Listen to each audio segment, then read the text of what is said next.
Inertia అంటే ఏంటండి? Inertia, what is inertia?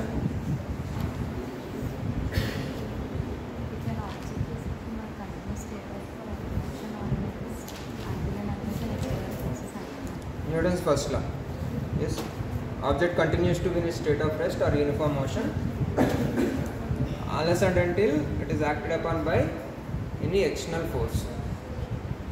మనం ఏదైనా ఎక్స్టర్నల్ ఫోర్స్ అప్లై చేయనంత వరకు రెస్ట్లో ఉన్న ఆబ్జెక్ట్ రెస్ట్లోనే ఉంటుంది, యూనిఫామ్ మోషన్లో ఉన్న ఆబ్జెక్ట్ యూనిఫామ్ మోషన్లోనే ఉంటుంది.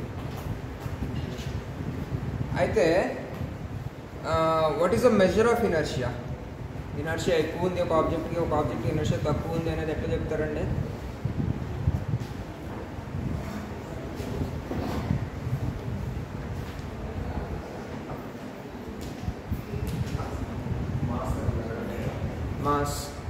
Mass is a measure of inertia. So inertia mass ఎక్కువ ఉంది అంటే ఇనర్షియా ఎక్కువ ఉంటుంది. ఆబ్జెక్ట్ని మూమెంట్లోకి తీసుకురావడం కష్టమవుతుంది, ఆల్రెడీ మూమెంట్లో ఉన్న ఆబ్జెక్ట్ని ఆపటము కష్టమవుతుంది if mass is high. Mass తక్కువ ఉన్నట్లయితే ఈజీగా మూవ్ చేయొచ్చు, ఈజీగా స్టాప్ చేయొచ్చు. Okay, so mass is a measure of inertia.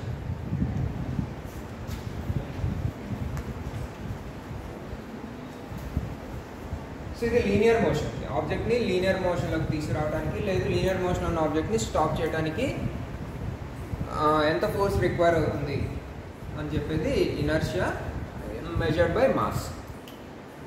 Same time similar situation మనకి రొటేటరీ మోషన్లోకి వచ్చేసరికి మొమెంట్ ఆఫ్ ఇనర్షియా అని చెప్తాం. Moment of inertia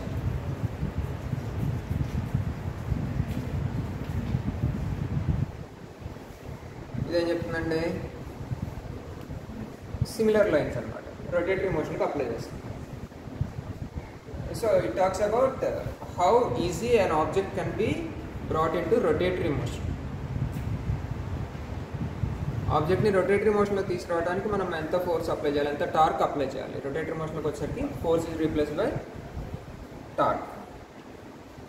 okay, so ఇక్కడ దీనికి సంబంధించినటువంటి ఈక్వేషన్ F = mv అవుతుంది.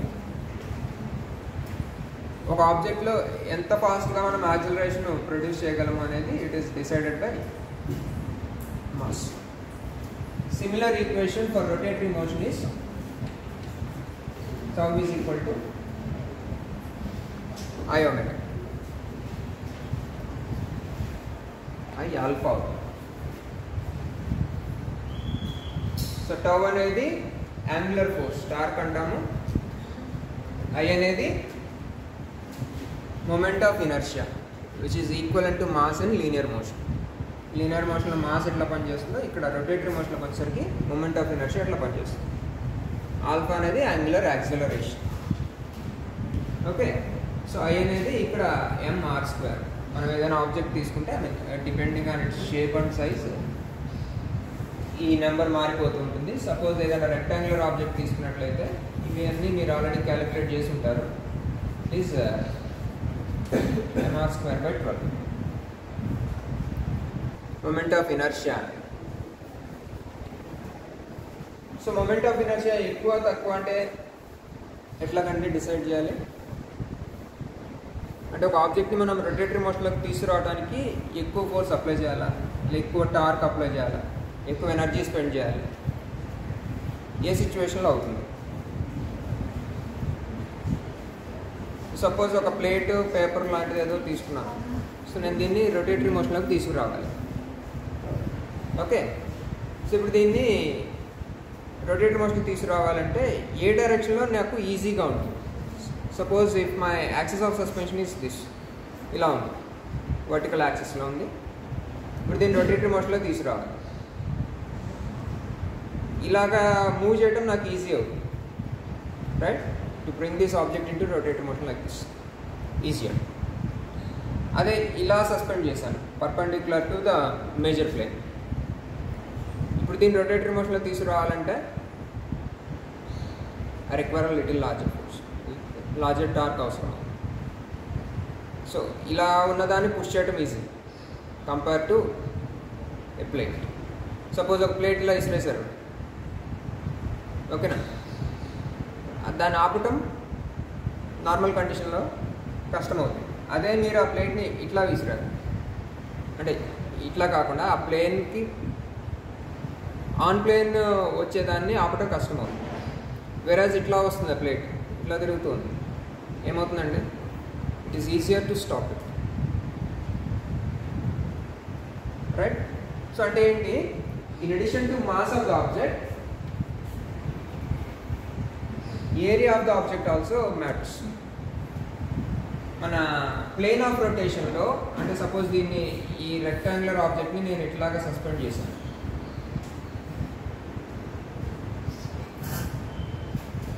and I'm trying to rotate it. So ఈ సిచ్యువేషన్లో దీన్ని రొటేట్ చేయడానికి నేను స్పెండ్ చేసే ఎనర్జీ కన్నా దీన్ని రొటేట్ చేయడానికి నాకు ఎక్కువ ఎనర్జీ అవసరం. Okay, so once you fix to energy, energy is proportional to frequency. Okay, so నాకు ఈ సిచ్యువేషన్లో ఎక్కువ ఎనర్జీ అవసరం అవుతుంది అంటే ఇది ఎక్కువ ఫ్రీక్వెన్సీతో ఆసిలేట్ చేస్తుంది. Frequency of oscillations will be high. Okay, అంటే దాని అర్థం ఏంటంటే నేను దీన్ని సస్పెండ్ చేసి ఆసిలేట్ చేయడానికి చూశాను. సో ఈ డైరెక్షన్లో వస్తున్నటువంటి ఆసిలేషన్ ఫ్రీక్వెన్సీ కన్నా కూడా ఇక్కడ ఆసిలేషన్ ఫ్రీక్వెన్సీ ఎక్కువ ఉంటుంది. అంటే ఏంటి, ఫ్రీక్వెన్సీ ఎక్కువ అంటే దాని అర్థం ఏంటంటే come back quickly, you make more oscillations in a short span of time. మనం తీసుకున్నటువంటి 10 seconds 1 minute ఏదో ఒక స్టిపులేటెడ్ టైం తీసుకుంటే ఆ టైంలో ఇక్కడ వచ్చే నెంబర్ ఆఫ్ ఆసిలేషన్స్ కన్నా ఇక్కడ ఎక్కువ ఆసిలేషన్స్ వస్తాయి. ఓకే, సో నౌ ఫ్రీక్వెన్సీకి ఫార్ములా చూడండి ఒకసారి.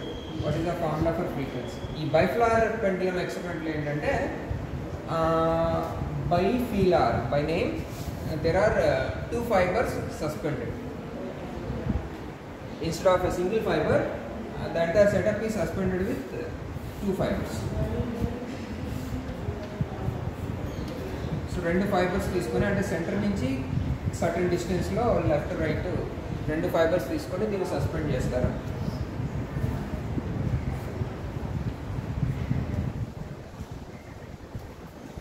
సో ఈ సెంటర్ ఆఫ్ మాస్ నుంచి ఎంత దూరంలో మనం ఈ ఆసిలేషన్స్ జనరేట్ చేస్తున్నాం అనేది కూడా మ్యాటర్ అవుతుంది. And that distance is called radius of gyration. ఈ సెంటర్ ఆఫ్ మాస్ నుంచి ఆర్ సెంటర్ ఆఫ్ గ్రావిటీ నుంచి మనం ఎంత దూరంలో ఆసిలేషన్స్ జనరేట్ చేస్తున్నాం, ఎంత దూరంలో టార్క్ అప్లై చేస్తున్నాం అనేది దాన్ని ఏమన్నారు, it is called radius of gyration.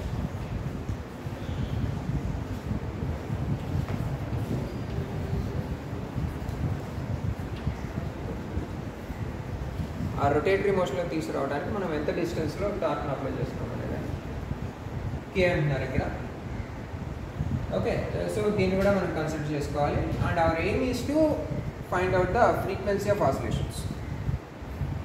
So దానికి ఎక్స్ప్రెషన్ ఏముందండి, సార్ చూడండి. What is the frequency of bifilar pendulum?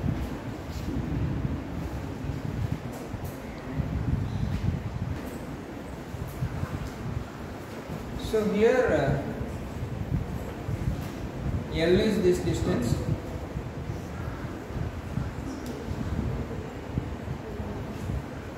length of the plane of suspension నుంచి plane of the object వరకు ఉన్నటువంటి distance, perpendicular distance. Okay, so B అనేది separation between the 2 suspension points.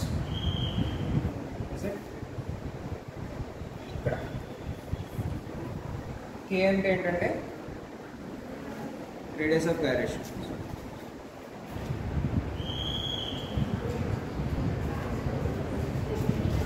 So దీన్నే మనం ఎట్లా రాస్తున్నామంటే omega square is mgv²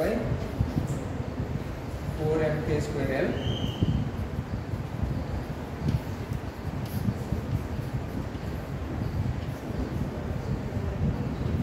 So here I is the moment of inertia and omega square is the frequency of oscillations. Okay, so frequency of oscillations దేని మీద depend అవుతుంది, if I keep the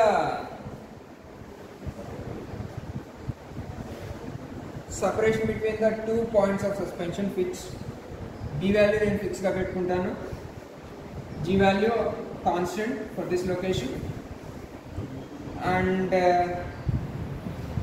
m I square l. So ఈ length కూడా నేను fix చేసేస్తాను. So overall it depends upon radius of direction, అంటే area of the object ఎంత ఉందో. ఇక్కడ మాస్ క్యాన్సిల్ అయిపోతే ఏమవుతుందంటే it is proportional to the radius of direction, inversely proportional to k square.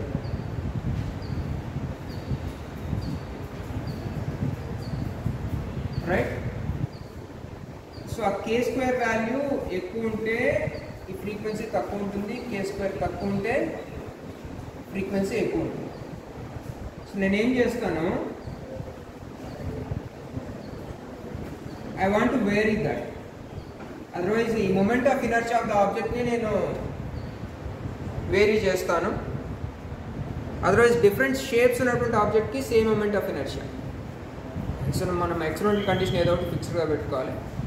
So moment of inertia కాన్స్టెంట్గా ఉండి different shape and size ఉన్నటువంటి objects mr square. Mass and r square or k square వాల్యూని నేను vary చేస్తూ ఉంటాను. Okay. So that this product remains constant.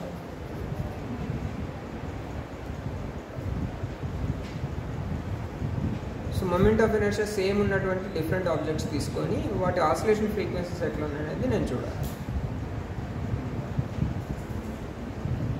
Okay. Surface area vary అవుతూ ఉండాలి, mass vary అవుతూ ఉండాలి, మూమెంట్ ఆఫ్ ఇనర్షియా మాత్రం ప్రొడక్ట్ కాన్స్టెంట్ వచ్చేలాగా మనం material shape and size adjust చేసుకోవాలి. సో దెన్ మనకి ఎక్స్పెరిమెంటల్ రిజల్ట్స్ ఎట్లా వస్తాయనేది చూడాలి. Okay. So frequency of oscillations if it is proportional to inversely proportional to k square, దీని మీద మాత్రమే డిపెండ్ అవుతూ ఉంటే నాకు ఈ నెంబర్ ఫిక్స్డ్గా వచ్చి మిగతావన్నీ వేరీ చేసేలాగా, like material shape and structure vary అవుతూ ఈ నెంబర్ మాత్రం కాన్స్టెంట్ ఉండేలాంటి అరేంజ్మెంట్ చూసుకోవాలి. So work on that. ఒకసారి అది వర్కౌట్ చేసి చూద్దాం. సో ఫస్ట్ ల్యాబ్లో మనకి